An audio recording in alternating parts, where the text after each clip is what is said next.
Yeah, Jono. I'll get some kind of intro. I know it needs to be professional. I get it. All right. Yeah. Bye. Bye. Bye.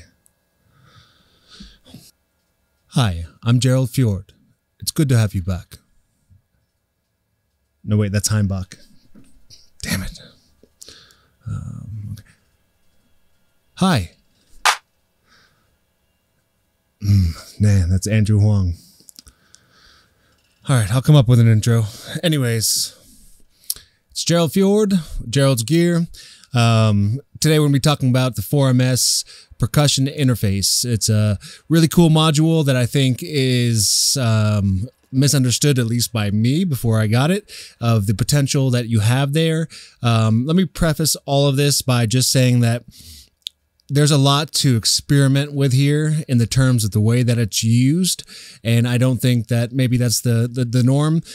So the way I'm going to show it is the norm. The way I'm going to show it, I got a Modular cocktail set here, a Cajon Cocktail set, and I'm going to be playing that so that the bass drum and the snare trigger the percussion interface. And the way that does that is that I have two of them, and each one can take the input of one. This is the bass drum, and one I have connected to the snare through contact mics.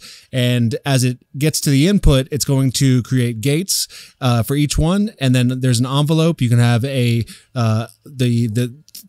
standard envelope, and then also the inverse envelope, which, side note, is great for ducking effects.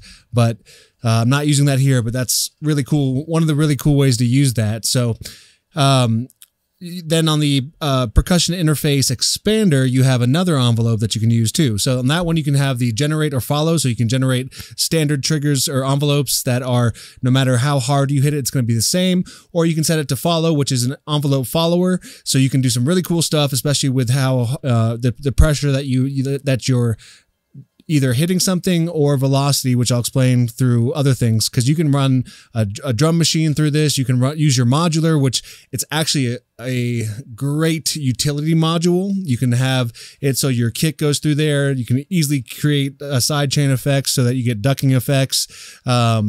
And then the envelope follower can do tons of great things within your modular. So you're saving yourself an envelope follower, several envelopes, both positive and inverse of it as well. And then the gate trigger as well. So a lot of great stuff coming from this, a lot of different ways to use it. I'm just going to show you one way that I'm using it currently, which is a lot of fun. And the way I'm using it currently is with this set right here.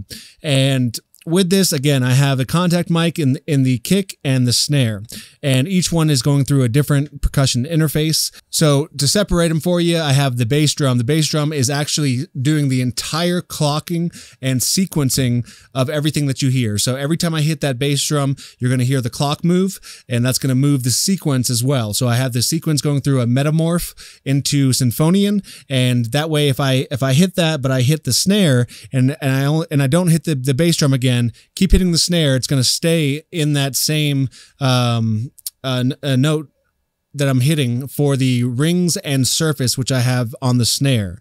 On the bass, I have a WTF oscillator, and that one is, every time I hit that, it's going, the envelope, the standard envelope, and the inverse on both of them are going through multipliers. This way I can have it going through everything in the system. I've got everything going through, all three of those voices going through Mimiphone, Data Bender, I think FX Aid, a whole bunch of different effects that are in this system right now.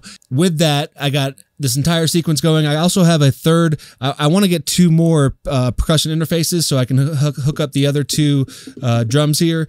But the third one that I'm hitting is just the input.